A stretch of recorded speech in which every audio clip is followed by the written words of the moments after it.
다치지 않고 잘 지낼 수 있도록 해주시고 힘든 상황에도 주님을 잃지 않고 힘들 때마다 하나님을 기억하며 기도를 극복할 수 있게 해주세요.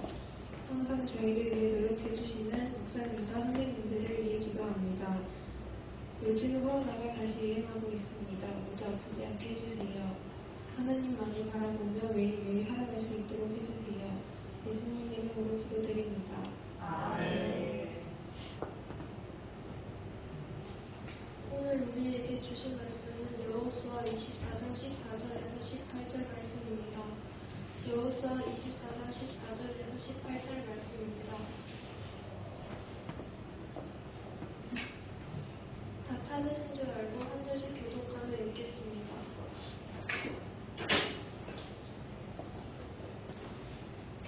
그러므로 이제는 여호와를 경외하며 온전함과 진실함을 그를 섬기라. 너희의 조상들이 광 북쪽과 애굽에서 섬기던 신들을 치워버리고 여호와만 섬기라. 나의 여호와를 섬기는 것이 너희에게 경쾌하게 세우거든 너희 조상들이 광 저쪽에서 섬기는 신들이든지 또는 너희가 거주하는 땅에 있는 아모리 저쪽의 신들이든지 너희가 섬길 자를 선택하라. 오직 나와 네 집은 여호와를 섬기겠노라 하니 백성이 대답하여 이르되 우리가 결단코 여호와를 버리고 다른 신들을 섬기기를 하지 아니하오니 이는 우리 하나님 여호와께서 친히 우리와 우리 조상들을 인도하여 애굽 땅 정복했던 집에서 올라오게 하시고 우리 목전에서 굵은 이적들을 행하시고 우리가 행한 모든 일과 우리가 지나온 모든 백성들 중에서 우리를 보호하셨으며 여호와께서 또 우리 백성들과 이 땅에 거주하는 아모리 족속을 우리 앞에서 쫓아내셨습니다. 그러므로 우리도 여호와를 섬기리니 그는 우리 하나님이시니이다 하리라. 아멘. 지난주에는 그 박문호 교수님이란 분이 측정의 시대라고 정의했잖아요. 그리고 많은 전문가들이 이야기하기를 이제 앞으로 우리가 살아가는 시대, 특별히 지금 너네가 살아갈 그 시대는 저성장의 시대라고 합니다. 그러니까 인류가요 굉장히 많은 성장과 변화를 지난 세기 동안 경험했습니다. 이게 어느 정도냐 하면 특별히 17세기 산업혁명 이후부터 지금 한 400년이 지났는데 그 정도 시간 동안 어마무시한 변화와 발전이 있었습니다. 인류의 그 지구의 나이를 보통 과학자들은 45억 년 정도라고 하잖아요. 45억 년, 46억 년 정도라고 하고 인류의 탄생은 뭐 오스트랄로피테쿠스 그게 한 300만 년, 350만 년 전부터 시작했다고 합니다. 그리고 직접적인 인류의 어떤 현생 인류가 되는 구석기 시대라고 하면 한 4, 5만 년 전으로 보고 있습니다.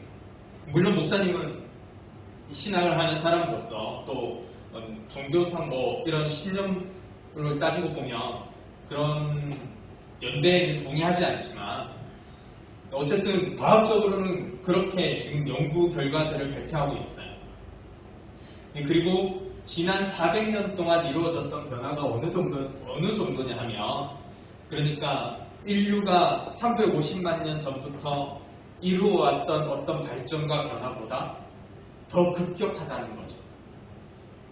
또는 그 4, 5만 년 전 인류의 현생 인류가 되는 구석기 시대부터 그 17세기 전까지 오기 전까지 그 변화보다 그러니까 17세기 이후로 지금 한 몇백 년 정도 되는 이 기간 동안 이루어졌던 변화가 훨씬 더 급격하다라고 이야기하는 겁니다. 그만큼 많은 성장들을 인류는 경험했습니다.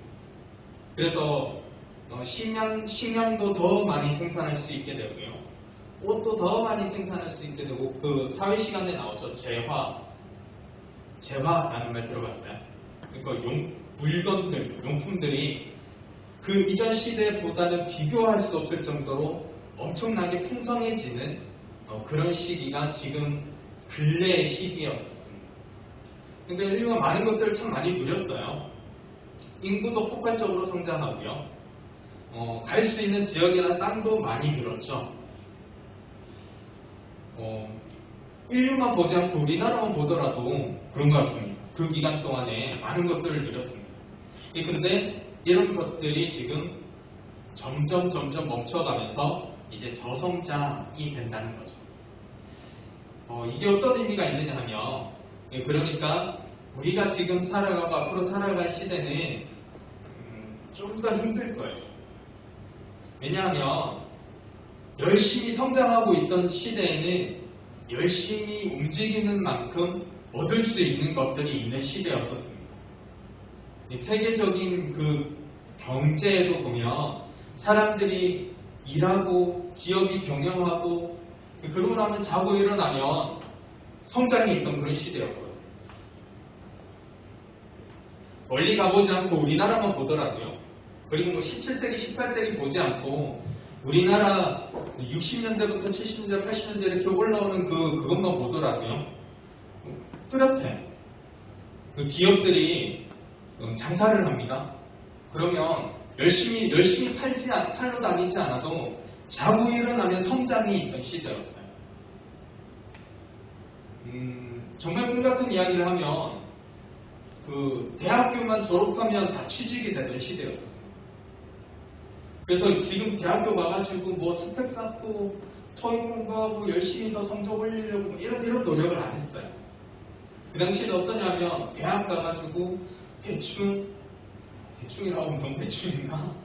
대학 가서 그 교육 커리큘럼을 잘 따르면서 웬만큼 학점만 맞춰 놓으면 대기업에 들어갈 수 있는 그런 시대였어요. 단점으로 이야기해 볼까요? 공기업에 아무도 안 가려고 했어요. 자리가 있어도 안 갔어요. 공무원 아무도 안 하려고 했어요.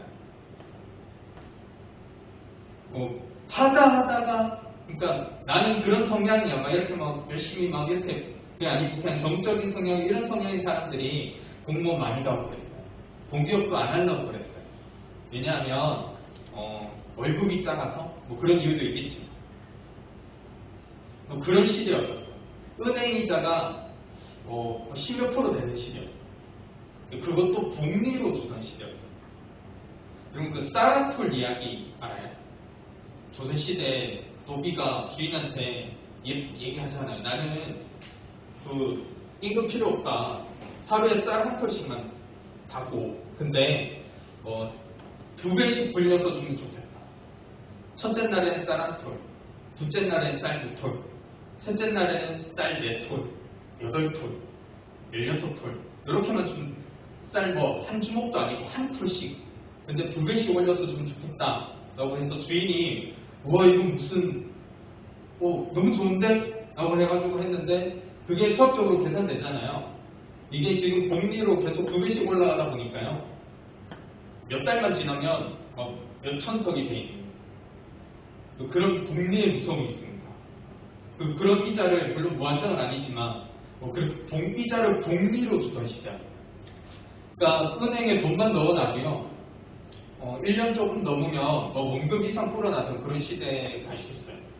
80년대 그때까지만 해도 90년대 초까지만 해도 그랬던 것 같은데 IMF 오기 전까지니까 그런 시대였었습니다. 자고 일어나면 인구가 점점 늘어나 있고 그리고 회사들도 성장이 있습니다. 특별하게 노력하지 않아요. 지금 이렇게 계속 이야기하면서 여러분들 표정을 보니까요. 어떤 그 시대인지 잘 공감이 안 되는 것 같아요. 그런 시대였었어요. 그리고 변화가 아주 급속하게 이루어졌습니다. 이런 얘기 자꾸 하면은 옛날 사람 같은데 목사님 처음에 때는 어릴 때는요 흑백 텔레비전이었어요. 커다란 브라운관 아니고 그건 브라운관이 흑백 텔레비전. 전화기도요 이렇게 돌리는 다이얼 있잖아요. 나 그거였던 게 기억이 나. 어렴풋이 기억이 나요. 그리고 이렇게 눌리는 전화번호 눌리는 거 있잖아요. 이거 나왔을 때 되게 신기했었어요. 집 전화가 무선 전화기가 있는데요. 정말 이만했었어요. 얼마만에 느꼈어요. 이만했었어, 이만. 정말 이만했었어요. 두께도 두껍고. 근데 그거 집에 있으면 부잣집이었어요. 그게 집안에서밖에 안 되거든요. 거실 이 정도 하고. 근데 그게 점점 바뀌죠. 어느새 성인이 되기 전에 휴대폰이 나왔어요. 목사님, 근데 성인이 되기 전에는 집에 컴퓨터도 잘 없었어요. 지금은 인터넷과 컴퓨터가 있는 게 너무 당연하잖아요. 그때는 컴퓨터가 없었어요. 집에 잘 없었어요. 그런가 하면 성인이 되고 나서는 휴대폰이 생기고 퍼스널 컴퓨터가 다 보급이 되고 인터넷도 깔리고, 그런가 하면 스마트폰이 생겼는데 목사님 처음에 스마트폰 보면서 야, 이게 되겠나? 이런 생각을 했었어요. 왜냐하면 컴퓨터가 다시 돼 있고 화면도 더 크고 할 수 있는 것도 더 많은데 왜 사람들이 스마트폰을 쓸까? 라고 생각했거든요. 근데 지금은요, 컴퓨터보다 스마트폰이나 탭을 더 많이 써요. 정말 급격한 변화인 것 같습니다. 그런 급격한 변화를 경험하다가 지금은 이제 저성장에 빠졌다는 거죠.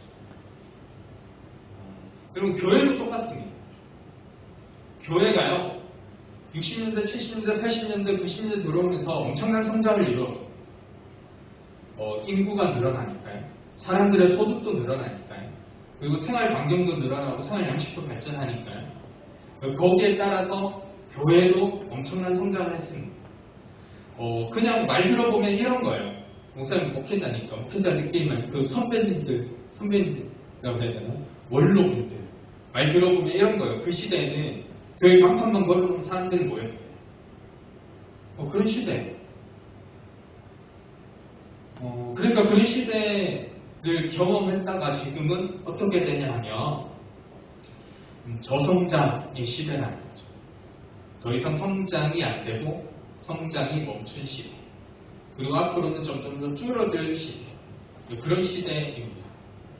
이 얘기를 왜 하는가 하면 성장의 시대와 저성장의 시대에는 생활 방식이 바뀝니다. 그리고 기업들도 자기들의 그 기업 방식이 변해요. 사회 구조도 변하고 있습니다. 그럼 물어보고 싶은 거죠. 교회는 어떻게 해야 될까요? 사실은 이런 그 물음과 여기에 대한 대답들이 교회에서 먼저 나왔으면 정말 좋을 뻔했어요. 그리고 교회에서 먼저 나왔어야 할 것 같은데, 그리고 이미 기업들은 발빠르게 움직이고 있습니다. 저성장의 시대를 살아가는 것, 그 저성장의 시대에 어떻게 해야 되는지.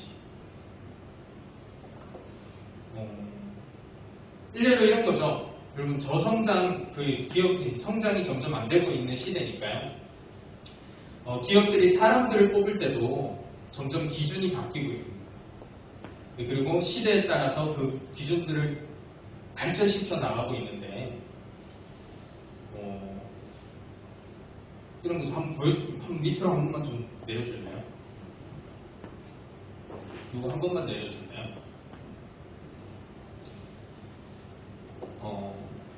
예전에는 기업들이 공부 잘하는 사람을 뽑았어요. 그리고 성적 좋은 사람들을 뽑았어요. 그게 능력 있는 사람들인 줄 알았습니다. 그런데 최근에 대기업 위주로 계속해서 바뀌고 있는 기조가 뭐냐면 자기소개서를 잘 보기 시작했어요. 그리고 그 안에서 이 대면 면접을 중요하게 생각하게 여기고 있습니다. 왜냐하면 이런 거죠. 공부 잘하는 사람 뽑아놓으니까요. 일은 잘해요. 그리고 이렇게 일을 맡겨놓으면 진행도 잘 되는 것 같아요. 근데 나중에 두고 보니까 이게 결론적으로 그 기업에 우리 회사에 장기적으로 도움이 되나? 라고 봤는데 그게 아니더라는 것을 점점 깨닫기 시작하는 거죠. 일은 잘하고 또 열심히 하는 것 같은데 그런 거예요. 자기한테 필요한 일만 잘해요. 그리고 자기 성과를 더 중심적으로 생각하고 그러다 보니까 본인은 그 승진하고 뭔가를 누리고 뭐 이런 것들에는 도움이 되면 열심히 하는데요. 그게 아니면 안 하려고 하는 거예요. 근데 우리가 지난주에도 얘기했고, 그 지난주에도 얘기했고, 계속 이야기했던 거 있었죠. 사람들의 그 합리적인 결정이 공동체를 살리는가라고 했을 때, 그런 게 아니라는 걸 알게 되는 거죠. 장기적으로 보니까요, 그냥 얘가 와가지고 자기 성과만 빼놓고 그냥 공동체를 무너뜨리는 그런 결과가 계속 생기는 거예요. 기업들이 어려워지죠, 점점. 그래서 점점 더 그렇지 않은 사람들을 뽑게 된다는 겁니다. 이게 지금 뭐냐면, 그 공기업 중에서는 가장 사람들이 많이 가고 싶어하는 기업 중에 한 가지는 건강보험공단에서 2022년에 그 뽑는 시험 문제입니다. 이제 자기소개서를 거기는 적으라고 하거든요. 시험도 치고 그 일정 시험 정도 이상 그 통과한 사람들에게 자기소개서를 받아요. 이걸 받고 이걸 통과한 사람들을 면접을 보는데 문제를 보세요. 문제가 이런 거예요. 보이나? 1번을 한번 읽어줄게요. 자신의 이익보다 공공의 이익을 우선적으로 생각하고 행동했던 경험에 대해 구체적으로 기술해 주세요. 자신의 이익보다 공공의 이익, 사회 공동체 또는 조직 구성원의 이익 등을 우선적으로 생각하고 행동했던 경험에 대해 구체적으로 기술해 주세요. 이게 1번 문제예요. 2번 문제가요. 지원자가 생각하는 정직한 사람들의 공통적인 특징을 간략히 기술하세요. 그리고 실제 본인이 그러한 특징을 보이거나 실천한 경험에 대해 구체적으로 기술해 주세요. 뭐 이런 거예요. 공기업에서 최고로, 그러니까 사람들이 많이 가고 싶어하는 기업 중에 한 가지인 건강보험공단에서 지금 인재들을 뽑으려고 하는데 거기에 대한 기준점들이 무엇이냐면 여기에 나와 있는 거예요. 1번부터 나와 있는 거예요. 2번부터 쭉 이어져요. 여러분 어떤 걸 적어볼 수 있겠습니까? 그러니까 지금 대기업이나 많은 사람들이 가고 싶어하는 공기업이나 이런 곳에서 지금 무엇을 중요하게 생각하고 있는지 좀 나누고 싶고 보고 싶어서 가져온 자료입니다. 저성장 시대에, 요즘 시대에 점점 그렇게 기업들이 살아남는 방법이 무엇인지, 또 공기업이 제대로 그 기업을, 거대한 공동체를 유지하고 돌리기 위해서 필요한 소양이 무엇을 요구하는지를 알 수 있는 부분이죠. 그러니까 점점 더 그냥 능력 위주, 생산 위주 이렇게 가는 게 아닌 세상이라는 겁니다. 한 번 더 내려주세요. 그리고 성적도 중요한가요? 공부 열심히 해가지고 좋은 대학 가고 그렇게 또 좋은 회사 가면 그게 우리의 삶을 담보할 수 있을까요? 라고 했을 때 점점 그런 시대는 아니라는 거 알고 있죠? 이게 지금 지난번에 얘기했었던 구글에서 구글의 그 인사 담당 총책임자라는 사람이 쓴 책입니다. 그리고 그 책에서 목사님이 이 부분을 한번 발췌했어요. 잘 안 보이니까요. 한 번 더 내려주면 이런 거예요. 좀 내려주세요. 뭐냐면 이런 거예요. 우리는 학교 성적표가 똑똑한 인재를 찾는 도구로는 다소 무리다고 생각했지만 학교 성적표가 똑똑한 인재를 찾는 게 아니라는 걸 자기들도 아는 거예요. 왜 봤느냐 하면 너무 거짓말하는 사람들이 많으니까. 그래서 그냥 이 사람이 정말 이 성적이 맞구나라는 확인하는 정도로만 쓴대. 한 번 더 내려주세요. 졸업한 지 2, 3년이 지나고 나면 학교 성적이 직무 성과와 직접적인 상관이 없다는 사실을 분석을 통해서 알았다. 구글에서 알고 있는 거예요. 사람들을 뽑는데 졸업한 지 한 2, 3년 정도 지난 사람들은요, 그 직무 성과, 직무와 연관되어 있는 그런 것들이 그 대학에서 배운 거와 아무런 연관성이 없는 사람이 된대. 그리고 그 배워와도 자기들하고 아무런 연관성이 없대. 그래서 어떤 사람들을 뽑아야 될까? 나가면서 계속해서 구글에서 고민하는 거예요. 그럼 어떤 인재를 뽑아야지? 이제 그 이야기가 계속 나오는데, 뭐 이런 거죠.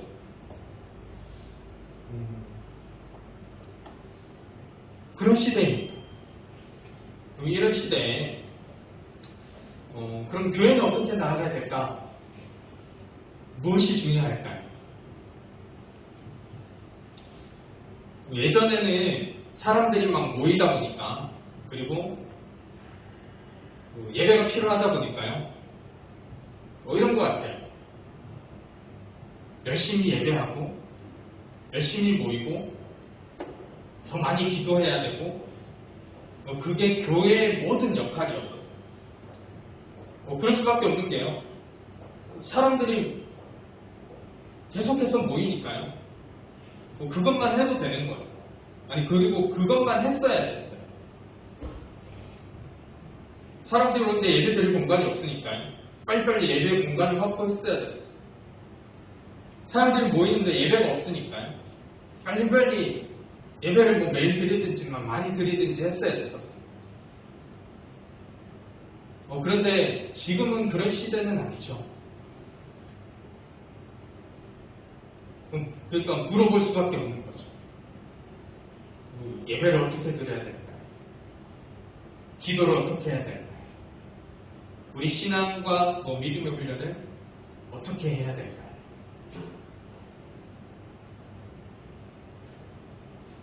고민이 되는 그런 시대입니다. 이런 시대에 방법은 그렇지만 우선 중요한 게 있다고 생각합니다. 그리고 말씀을 통해서 계속해서 그게 전해지고 있습니다. 오늘의 말씀에서도 여호수아가 계속해서 강조하고 있는 게 그거 아닐까요? 이런 시대에 지금 그래서 예배를 덜 드리자, 예배를 좀 멈추자, 기도만 해서 되겠냐? 이런 이야기를 하고 싶은 게 아니죠. 어떤 예배가 드려져야 되고, 어떤 기도가 있어야 되고, 우리의 신앙과 믿음의 방향이 어떻게 가야 되는가를 다시 한번 생각하고 또한 잘 잡아야 되는 시대라고 이야기하는 것입니다. 여호수아가 가나안 땅에, 이스라엘 민족이 가나안 땅에 들어갔어요. 그리고 거기에서 보는 게 뭐였냐면 풍요로움이었어요. 그리고 그 풍요로움을 같이 누리고 싶을 거잖아요. 그래서 어떻게 살아야 하는지를 고민하고 있을 때 나타났던 여러 가지 모습들이 있습니다. 중요한 건 이스라엘 민족들이 그 가나안에 들어가서 그렇게 살면서요, 자기들이 하나님을 배신했다고, 다른 신을 섬겼다고 그렇게 생각하지 않았을 거예요. 그래서 자기들은 열심히 산다고 생각했죠. 그런데 그러니까 놓치고 있는 것들이 있고 잘못 걸어가는 길이 있었습니다. 저성장의 시대에 우리가 살아가야 될 이 세대에 필요한 방향이 무엇입니까?